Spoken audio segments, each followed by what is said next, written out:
The first thing I noticed wasn't the shouting, it was the sound of splintering wood. The front door of my lake cabin shook so violently that the old brass hinges groaned like they were about to give up. Dust drifted from the cedar beams overhead, while my coffee mug rattled across the kitchen counter. "Open this door!" a young man screamed from outside. "This cabin belongs to the HOA now." I looked through the narrow window beside the fireplace and counted 6 people standing on my porch. 3 wore matching polo shirts, embroidered with the Homeowners Association logo. 1 carried a cordless drill.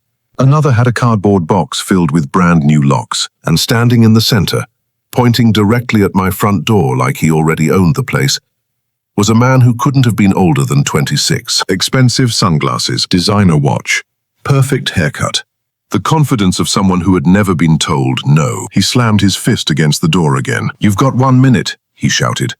"Either you hand over the keys, or we're changing the locks ourselves." The woman beside him folded her arms with a smug smile. "Tyler," she said loudly enough for me to hear through the glass, "don't waste your time arguing. People like him only understand consequences." People like him. I almost laughed. If either of them had spent 5 minutes asking around town instead of making assumptions, they'd have learned exactly who I was. Instead, they had convinced themselves I was just another retired old man living alone on valuable waterfront property. A nuisance. An obstacle. Someone easy to scare. Tyler kicked the bottom of my door. Last warning. Behind me, my golden retriever, Duke, let out a low growl I'd never heard before. I reached down, rubbed behind his ears, and quietly said, "Easy, buddy."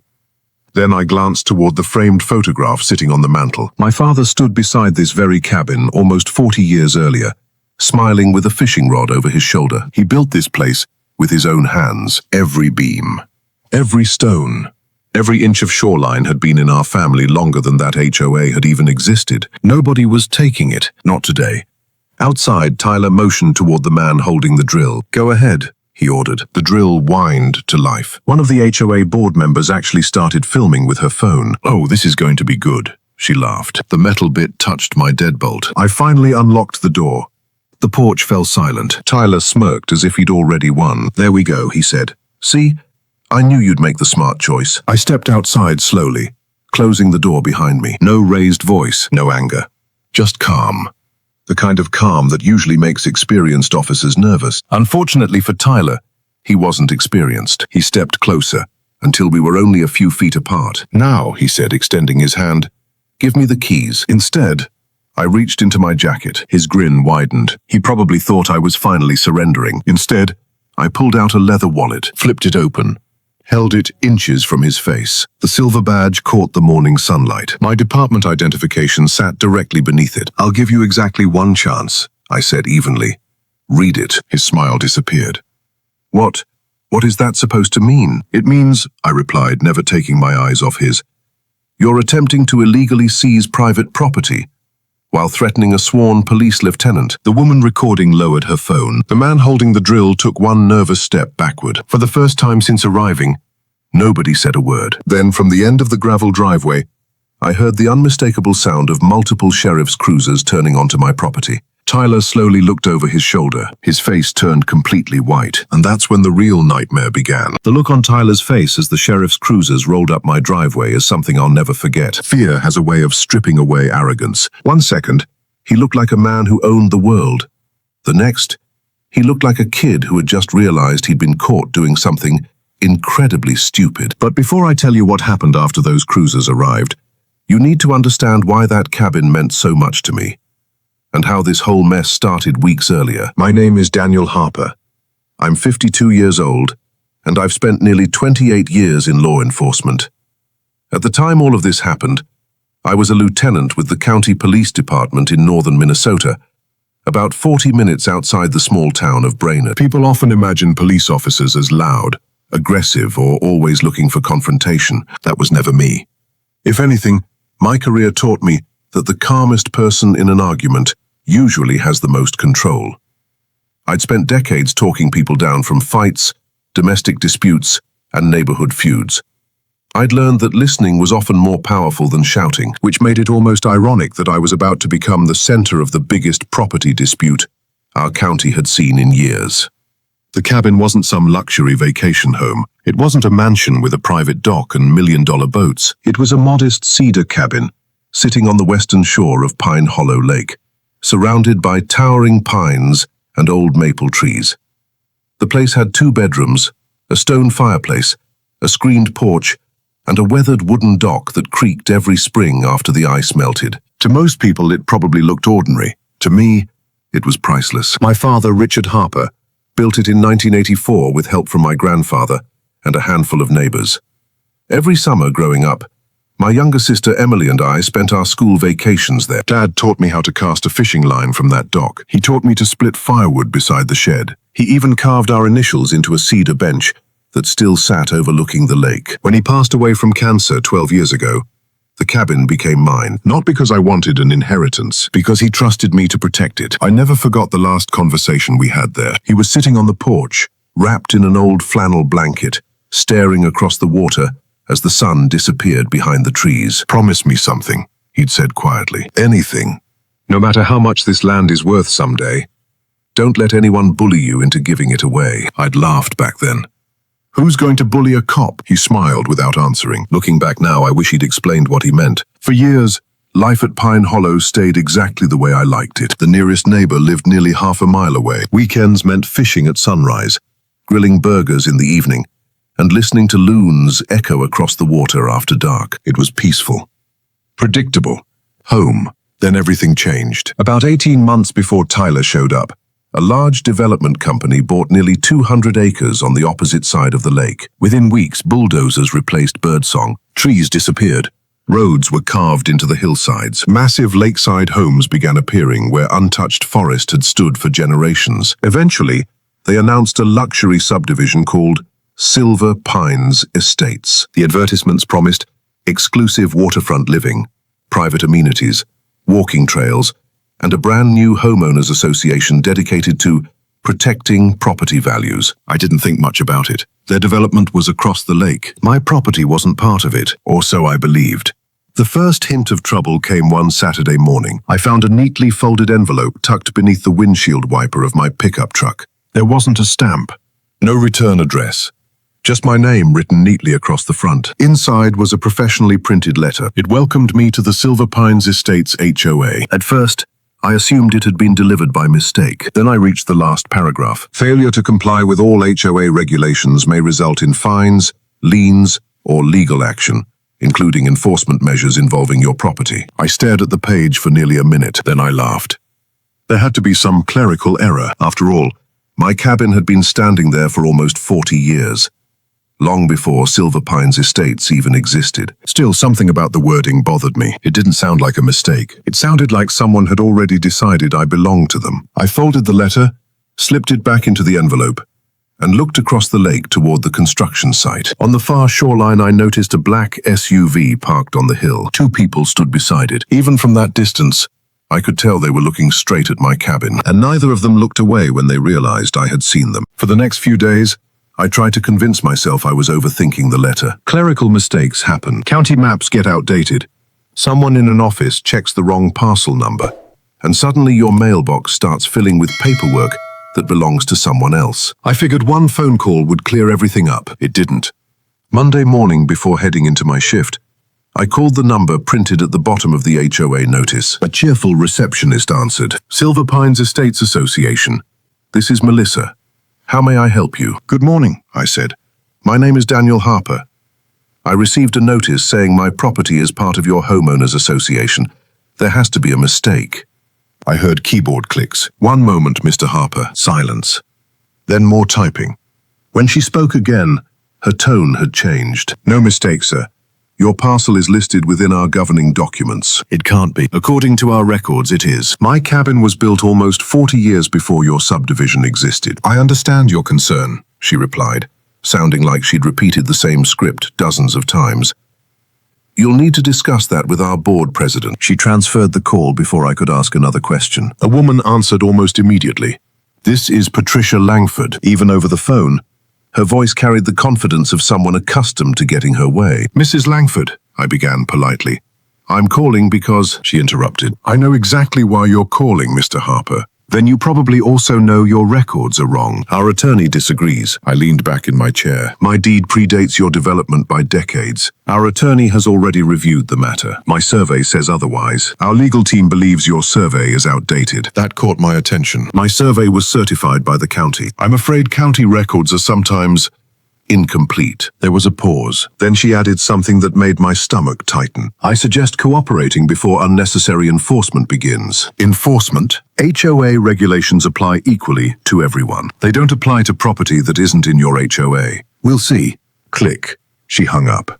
I stared at my phone for several seconds. That wasn't a misunderstanding.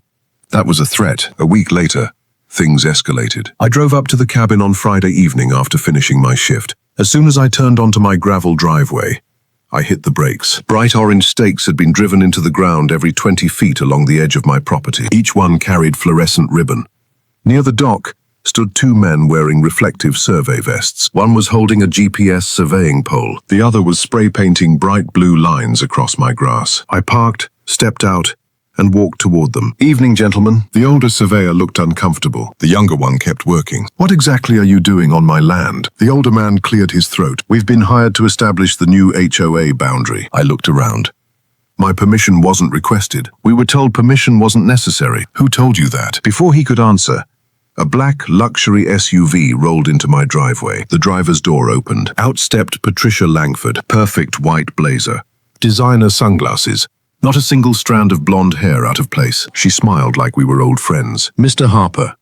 Mrs. Langford, I see you've met our survey crew. My survey crew? I asked. They're documenting association property. This isn't association property. It will be soon. I laughed once. Not because it was funny, because I couldn't believe someone would actually say that out loud. You honestly think you can redraw my property lines? I don't think, she replied calmly. I know. She handed me a thick folder. Inside were glossy architectural renderings, walking trails, a lakeside clubhouse, private boat slips, an infinity pool overlooking Pine Hollow Lake. Right in the middle of those drawings sat my cabin. Except it wasn't labeled as a private residence anymore. It was labeled Future HOA Lakeside Recreation Center. I looked back at Patricia. You've got to be kidding. Our members voted overwhelmingly in favor of expanding the common area. You voted on land you don't own. We're investing millions into this community. I don't care if you're investing $1 billion. She folded her arms. You have two choices. I'm listening. Accept our purchase offer. She slid another document toward me. Or the association will pursue every legal option available. I looked at the number. $800,000. To most people, it was life-changing money. To me, it was an insult. You couldn't buy this cabin for 10 times that. Her smile disappeared. Sentimental people often make expensive mistakes, and entitled people usually end up in court. She turned toward her SUV. This conversation isn't over. No, I said quietly. It definitely isn't. The very next morning, I woke to the sound of engines outside. I pulled back the curtain. 3 pickup trucks were parked along my driveway. Tyler, the same young man from the cold open, was standing beside them, laughing with several construction workers. One of them was unloading bundles of fencing. Another was carrying rolls of chain-link wire. Then Tyler pointed directly at my dock and said the words that made me realize this wasn't just harassment anymore. Start fencing it off before the old man wakes up. I didn't storm outside. Every instinct I had as a police officer told me to stay calm. People make mistakes when they're angry. I'd spent nearly 3 decades watching arguments turn into arrests because someone let emotion overrule judgment. So instead of charging toward Tyler and his crew, I picked up my phone. The first thing I did was record the scene from inside the cabin. The timestamp, the trucks, the fencing materials, Tyler pointing toward my dock. Every second mattered. Then I stepped onto the porch. Morning, I called out. The workers froze. Tyler turned with that same smug grin I'd seen the day before. You're up. I usually am by 6. He looked at his watch dramatically. Good, then this won't take long. One of the workers shifted uncomfortably. Tyler, maybe we should wait until... We're not waiting, Tyler snapped. Mom already approved it. He looked back at me. We're installing the new community boundary fence. I folded my arms. On whose property? He shrugged. Ours. No, I said evenly. Mine, he laughed. We've already been through this. No, I replied. You've talked. You haven't listened. I pointed toward the cedar post marking the corner of my parcel. County survey marker. It's been there for almost 40 years. Tyler didn't even look. My mom says it's wrong. I almost smiled. That's your legal argument? My mom owns this HOA. She doesn't own county records. His jaw tightened. Keep talking. I intend to. I stepped back inside, locked the door, and made one phone call, not to dispatch. To someone I trusted more than almost anyone when property disputes were involved. Margaret Ellis, retired real estate attorney, 68 years old, sharp as a razor. Margaret had spent 35 years untangling land disputes across 3 counties before retiring.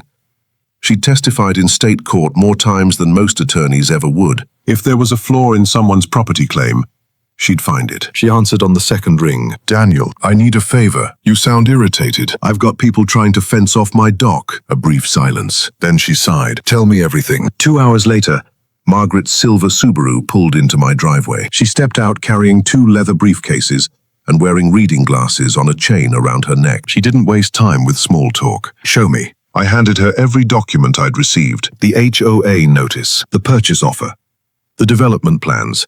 She read each page carefully, then she frowned. Interesting. What? They're confident. Too confident. She nodded. People bluff all the time. These people aren't bluffing. Meaning? They genuinely believe they have paperwork supporting this. That bothered me more than outright fraud. If Patricia believed she owned my property, then somewhere, somehow, someone had produced documents saying exactly that. Margaret looked toward the lake. I want to visit the county recorder's office. By noon, we were sitting inside the Crow Wing County Records Department. The clerk, an older man named Frank, recognized me immediately. Lieutenant Harper. Frank, what brings you here? Margaret answered before I could. We need every recorded document connected to parcel 18447B, dating back 50 years. Frank raised an eyebrow. That's specific. It needs to be. An hour later, our table was covered with maps, deeds, easements, tax records, subdivision filings, and historical surveys. Margaret organized everything into neat stacks. I watched her work in complete silence. She compared signatures, dates, survey coordinates, county seals. She didn't speak for nearly 20 minutes, then she stopped. I'd learned long ago that from Margaret usually meant someone was in serious trouble. What did you find? She slid 2 documents beside each other. Look at these. The first was my father's recorded deed from 1984. The second was Silver Pines Estate's subdivision plat, filed just 18 months earlier. At first glance, they looked normal. Then she pointed to one line. See this legal description? I nodded. Now compare it with yours. I read both descriptions twice, then a third time. My stomach tightened. They're identical. Exactly. They filed paperwork using my property's legal description. Not all of it, Margaret corrected. Just the waterfront section. I blinked. They copied my shoreline. She nodded slowly, which should be impossible. Frank overheard us and walked over. What is it? But handed him both documents. He adjusted his glasses. The color drained from his face. Oh, you see it too? Frank nodded. I processed the subdivision filing. Did you notice this? No. He looked genuinely horrified. There were hundreds of pages. Leaned closer. Frank, who submitted these documents? He checked the electronic record. His eyes widened. The engineering firm didn't. Who did? Frank swallowed hard. The final revisions were uploaded directly by Silver Pines Development's legal representative, just 48 hours before the county approved the subdivision. Margaret and I exchanged a look. That wasn't a clerical mistake anymore. Someone had altered the legal description at the very last minute, deliberately. Frank whispered something that made the entire room suddenly feel much colder. I think someone tried to steal your lakefront using official county records, and at that moment, I realized we weren't fighting an overbearing HOA anymore. We were uncovering something that looked a whole lot like organized fraud. For nearly 30 years, I'd worked criminal investigations. I'd seen forged signatures, fake insurance claims, fraudulent deeds, and every kind of scam imaginable. One thing they all had in common was simple. Paper trails. People can lie. Data usually don't. Margaret gathered the copies of my father's original deed, the Silver Pines subdivision filing, and every survey we'd pulled from the county archives. We're not leaving yet, she said.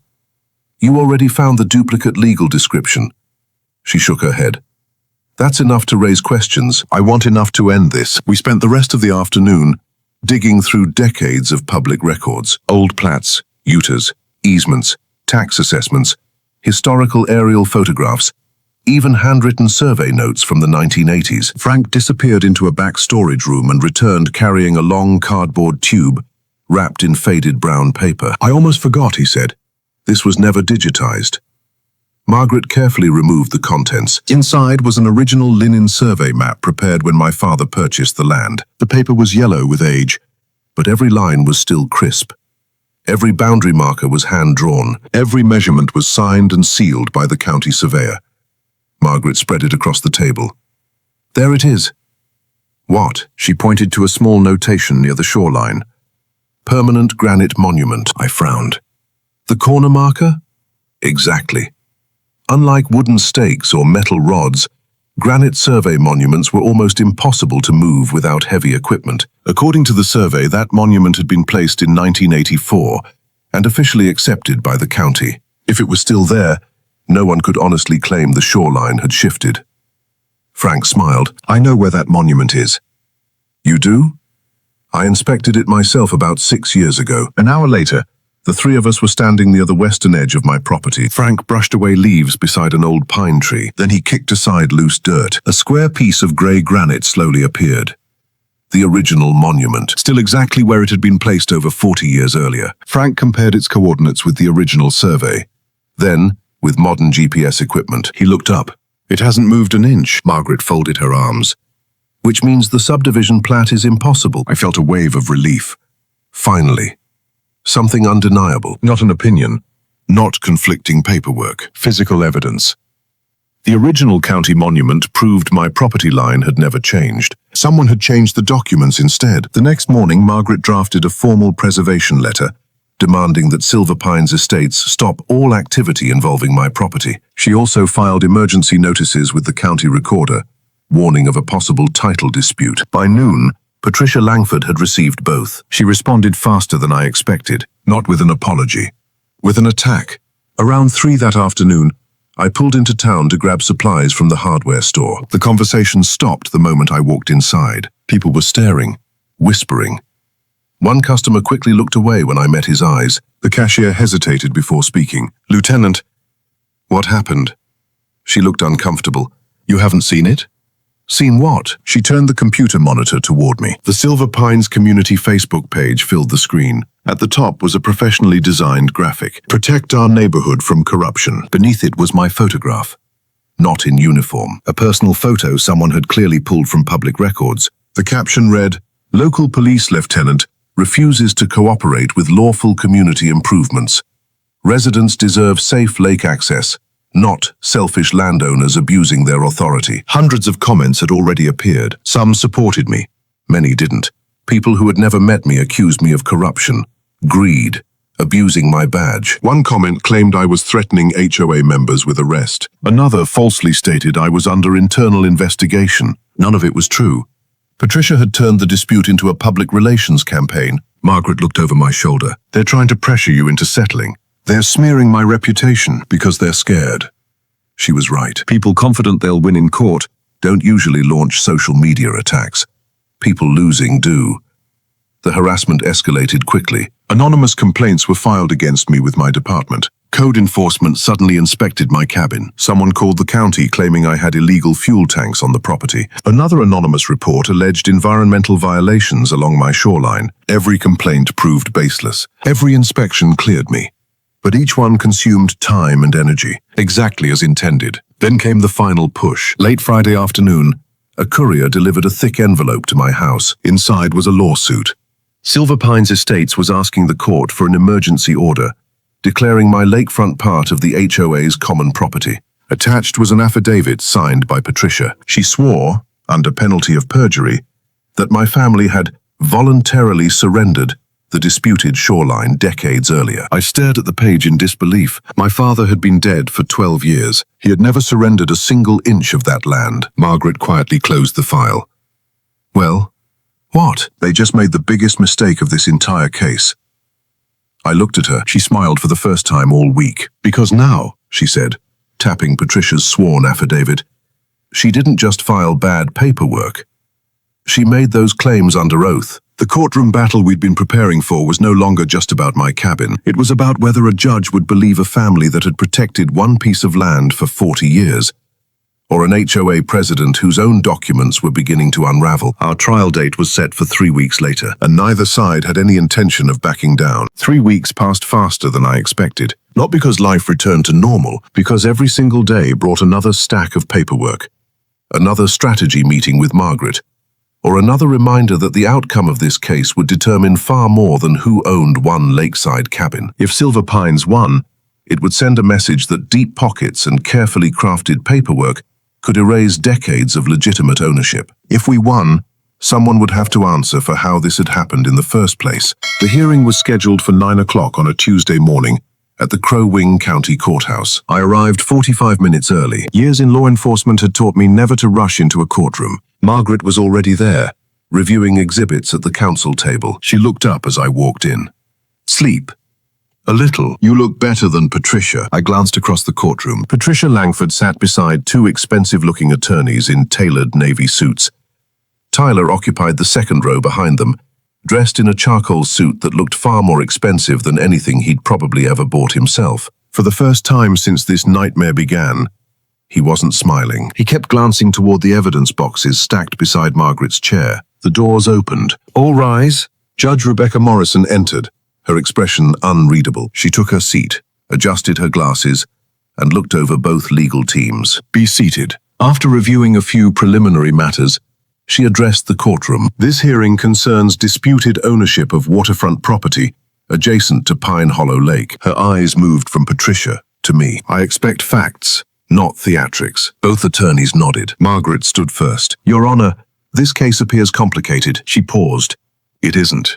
She walked to the evidence screen. Our position is supported by 42 years of uninterrupted ownership, certified county surveys, tax records, aerial photography, and original subdivision documents. One by one, photographs of my cabin through the decades appeared on the monitor. Family pictures, county tax assessments, building permits, property tax receipts every year, every payment, every official record. Margaret spoke calmly. My client has occupied, maintained, insured, and paid taxes on this shoreline continuously. She stepped back.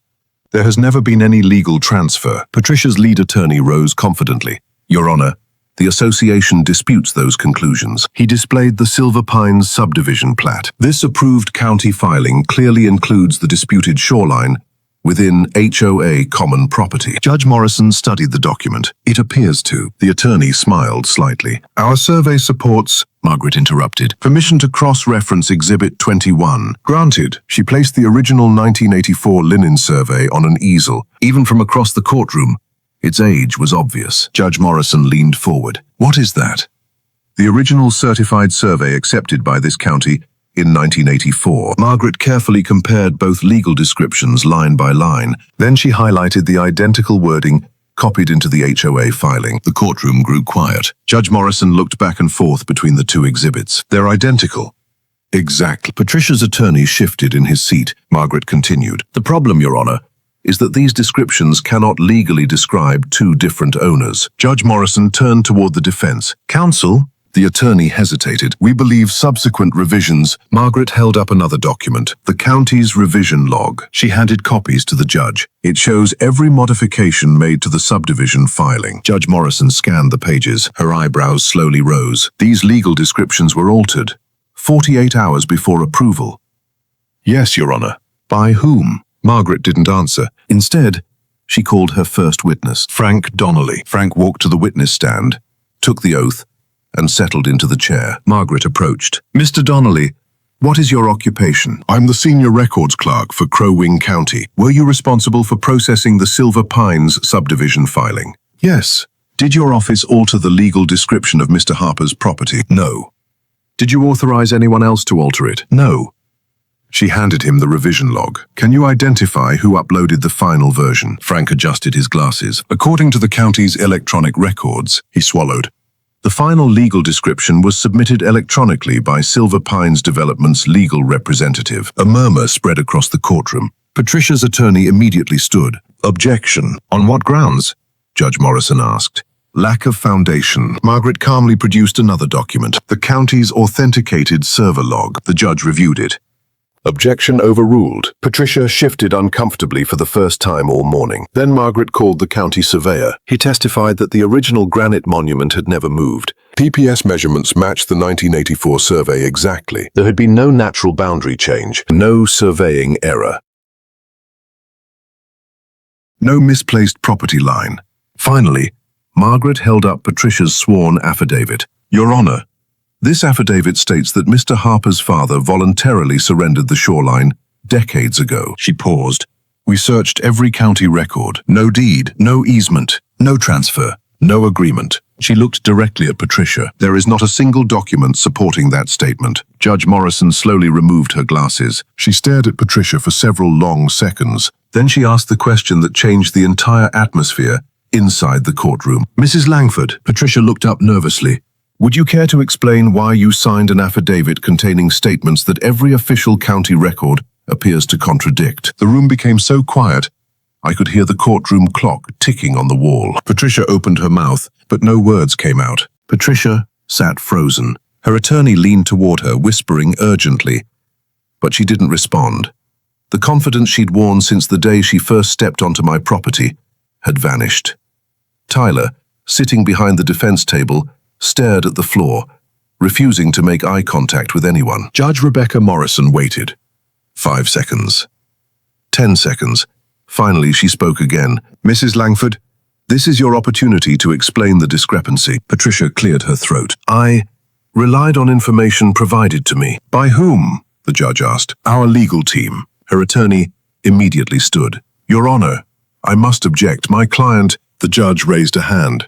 Sit down, counsel. The courtroom fell silent again. Judge Morrison turned back to Patricia. When you signed this affidavit, did you personally verify that Mr. Harper's family had transferred ownership of the shoreline? Patricia hesitated. No. Did you review a recorded deed? No. Did you review an easement? No. Did you review any county document confirming your statement? Again, she answered quietly. No. The judge looked genuinely disappointed. So you signed a sworn affidavit asserting facts you never verified? Yes, Your Honor. There wasn't a single sound in the courtroom. Even Tyler looked stunned. Margaret didn't interrupt. She didn't need to. Patricia had just dismantled her own credibility under oath. The judge made a few notes, then looked toward the county surveyor. One final question. Yes, Your Honor. In your professional opinion, is there any legitimate surveying basis for claiming Mr. Harper's shoreline belongs to Silver Pines Estates? The surveyor answered without hesitation. No. None whatsoever. And the granite monument? It has remained in its original location since its installation in 1984. Judge Morrison nodded slowly. I've heard enough. My heart started pounding. After months of threats, sleepless nights, inspections, false accusations, and endless paperwork, everything came down to the next few minutes. The judge reviewed her notes one final time before looking up. The court finds that Daniel Harper is the lawful owner of the disputed property. A wave of relief washed over me. But she wasn't finished. The evidence overwhelmingly demonstrates uninterrupted ownership, consistent county records, valid surveys, and continuous tax payments spanning more than 4 decades. She turned toward Patricia. The association has failed to produce any credible evidence supporting its claim. Then her tone hardened. More troubling, this court is deeply concerned by the alteration of legal descriptions submitted during the subdivision approval process and by the sworn affidavit presented in this proceeding. Patricia's face had gone completely pale. Judge Morrison continued, the association's request for ownership is denied with prejudice. Her gavel struck once. Mr. Harper shall retain exclusive ownership and possession of his property. I closed my eyes for a brief second. My father's words echoed in my mind. Don't let anyone bully you into giving it away. I hadn't. The judge wasn't done. I am also referring this matter to the county attorney and appropriate state authorities for review of possible civil fraud, filing of false documents, and any other violations supported by the evidence presented today. The courtroom erupted in whispers. Patricia's attorney looked as though someone had pulled the ground out from under him. Tyler buried his face in his hands. Outside the courthouse, reporters were already gathering. Apparently, word had spread quickly that the case involving the Lakeside HOA had taken an unexpected turn. One reporter approached me. Lieutenant Harper How does it feel? I looked back at the courthouse before answering. It feels like the system worked. What would you say to other homeowners facing similar disputes? Keep every document. I held up the worn folder that had traveled everywhere with me for weeks. Never assume the truth will speak for itself. Sometimes, you have to prove it. Within days, local news stations covered the story. County officials announced an internal review of the subdivision approval process. The engineering firm publicly stated it had not submitted the altered legal description. Silver Pines Development quietly removed Patricia Langford as HOA president while the investigation continued. Several homeowners filed lawsuits against the association, claiming they had been misled about property boundaries and HOA authority. Tyler was never charged over the confrontation at my cabin, but he was permanently removed from the HOA board and, according to neighbors, moved away only a few months later. As for my cabin, the chain-link fencing never touched my land. The orange stakes disappeared. The threatening letters stopped. The only sounds I heard on those quiet mornings were the waves rolling against my dock, the wind moving through the pine trees, and Duke happily chasing squirrels across the yard. For the first time in months, Pine Hollow Lake felt like home again. A year has passed since the courtroom doors closed behind us, and life at my lake cabin has finally settled back into the peaceful rhythm my father always loved. Most mornings begin the same way. I pour a cup of coffee, sit on the old cedar porch, and watch the sun rise over Pine Hollow Lake. Duke still races down the dock every morning, hoping a duck will be foolish enough to stick around. The cedar bench my father built is still there, weathered but strong, reminding me every day why this fight was never about money. It was about keeping a promise. The county eventually completed its investigation, and new safeguards were put in place to prevent questionable property filings from slipping through the approval process again. If that keeps even one family from going through what I did, then something good came from all of this. Looking back, I learned that standing your ground doesn't always mean raising your voice. Sometimes, the strongest thing you can do is stay calm, know the facts, and let the truth speak louder than intimidation. Bullies count on fear, confusion, and silence.